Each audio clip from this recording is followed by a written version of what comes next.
I slept lightly that night after John took over the watch. I woke up once or twice thinking I heard something banging on the door. We woke up at about 9 a.m. John's watch ended at 6 a.m. and terror took over. Sky was already up sitting on her bed. "Hey, are you hungry?" I asked. "No, thirsty?" "No, okay." Our clothes had dried from the night before and she had already gotten dressed. "Can we look for my dad today?" "Well, let's see how it goes," I said, "but I think you should stay here for the moment. It's not safe out there." She nodded sadly and pretended to go back to sleep. I sighed and went back to my room and turned on the TV. Society is breaking down a few channels, mainly those further north is either not on or showing constant repeats. Electricity, water, and internet are still up though.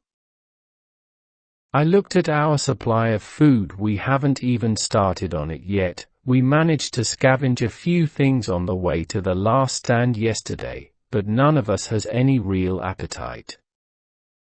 "Guns," John said. "What about them?" I replied, only half interested. "The gun shop around the corner told Toby there is no gun shop in this town." "There is though." He showed me a site on my laptop, Country Wear and Firearms. I looked at the address. It was only round the corner. "It's too dangerous." He said that's the first place everyone is going to go, and the people that own the store and have a lot of guns probably want to keep their guns and won't think twice about trying to blow our heads off. At that moment, Toby called. He was again put on loudspeaker and the argument continued. "Even when we get there the place could be locked down, the shutters closed. How will we get in? Do you have a pair of bolt cutters handy? The guns are all probably in cases. Well, we can smash the cases. And what about the people there already? Do you know how to fix a bullet wound?" This silenced everyone.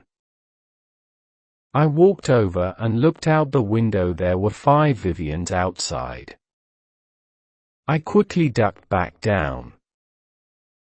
"Well, what do you want to do then? Get a car, get more supplies? Are we moving to Toby's flat?" "No, not yet at least, but if we can get a car, we always have a getaway option." "Where do you want to get the supplies from?" "Cotswolds. It involves going into town, and even though it's close, I don't want to lump the stuff back by hand. None of the people in our group have a driver's license, but Toby and John know what they are doing, and I have an idea. John probably had the most experience, so he was elected to drive. Now to find a car. It didn't take too long to find something literally on the next street. Me and John had headed out the back. Nothing saw us and we took off at a quick jog. Within 100 meters, we found a green Ford Fiesta Ecocentric, great miles per gallon, 4 doors, and they did an awesome test on top gear. The driver's side doors was open like someone had jumped out and left in a hurry behind us. We could hear the monsters groaning as they made their way to what they hoped would be their first meal of the day. We approached the car, John on the driver's side, me on the other. I peered into the back seat. Nothing there. "Keys are in it." John said he also checked the car and got in almost a full tank. I climbed in shotgun and John started her up. I stopped him from pulling out. "Are you mad?" I said. "What?" "Put your seat belt on." "Oh yeah, just in case we get stopped by the police." My mind flashed back the officer from last night. A wave of guilt rolled over me. John pulled his seat belt on and we headed to pick up Toby. The drive to the store was uneventful apart from the shouts and smashing of glass. John wanted to stop at the store, he insisted had guns, but we stuck with the planned survival equipment first. We pulled up outside of the store. Well, it's less of a store and more of a landmark. The store is an all-stone building with 5 Roman in-situ pillars at the entryway holding up a roof that was also very Roman. Looking, it was what you would think a temple would look like. But now it had been converted into Cotswold, an outdoor survival store spread over 3 floors. First was women's wear, second men's, and third survival equipment. The plan was simple. Me and Toby would head in. Toby would head straight to women for some clothes for Sky, then he would head upstairs to join me in the search for equipment. Whilst this was going on, John would loop round the block and wait for the signal to park up. We didn't want our ride getting swamped or stolen. We stole it first. Me and Toby got out. We could see a buzz of activity inside, people shoving and rushing to get what they could. We made our way in. The alarm was going off for obvious reasons. Someone had thrown the cafe table outside through the window. Not that anyone was going to respond to the alarm apart from them headed straight upstairs, trying to avoid the most crowded parts. This area was a little quieter. I pulled out my list and began to pile up everything I needed. There was a hand on my shoulder. I knocked it away, rolled, and pulled out the baton. Toby burst out laughing. Shut up, asshole, and help me find what we need. What's left on the list? Lantern, stove, and fuel, and a couple of hand axes. All of that. What have you been doing whilst I was downstairs? Hey, up your ass with a piece of glass.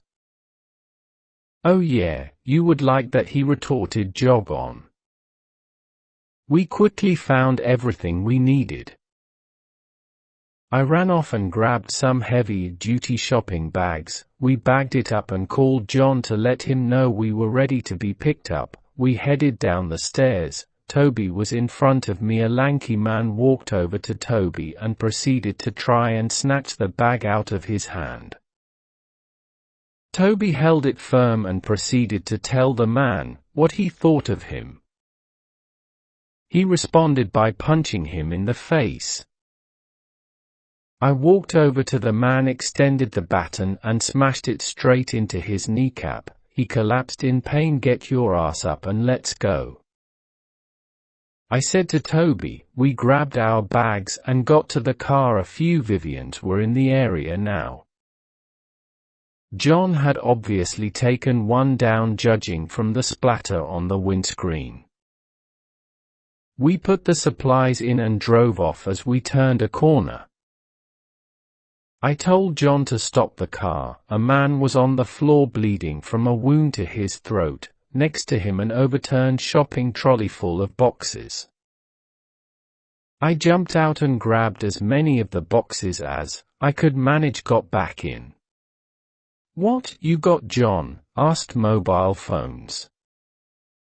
I said, oh sweet, have you got the latest iPhone? You mean they have brought another one out? Fucks me.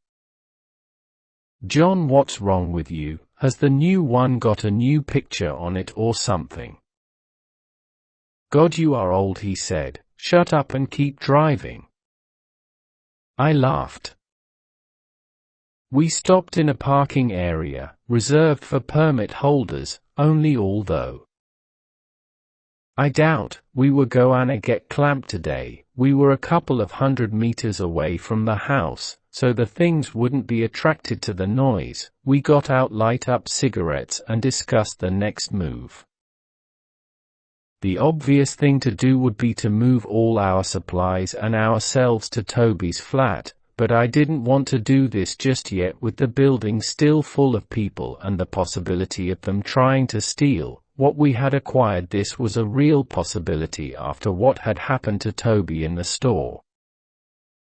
John still wanted to go to the gun store. This led to another argument that led to shouting, which was interrupted by moans. Not too far away, this snapped us back to our senses. We agreed that everything we had gathered today would go back to Toby's flat with the exception of Sky's new clothes. We would remain in our own place and pack everything up for removal. A group of about 30 undead rounded the entrance to the parking area. "I'm getting out," I said. "Are you mad?"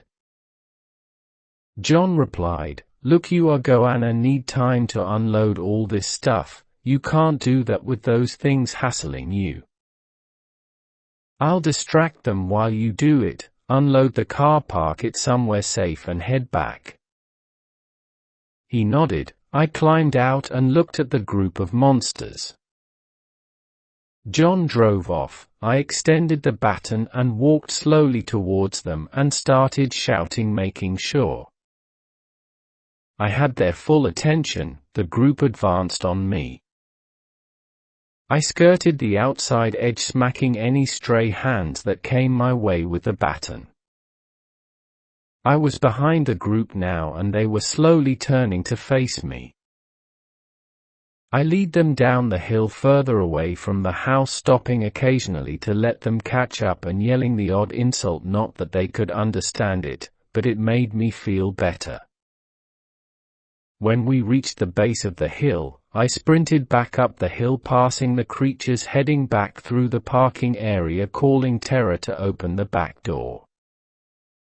I was out of their line of sight when I entered the back gate and headed into the house. I locked the door behind me and Sky ran up to hug me. "Hey, you miss me?" I said. She nodded.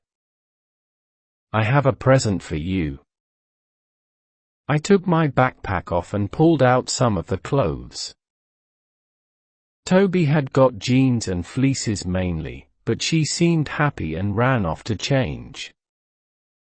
"How did it go?" Tara asked. "Place is going to hell," I said. "Toby and John are taking the supplies to the flat and we are gonna start packing up here soon to move it over there."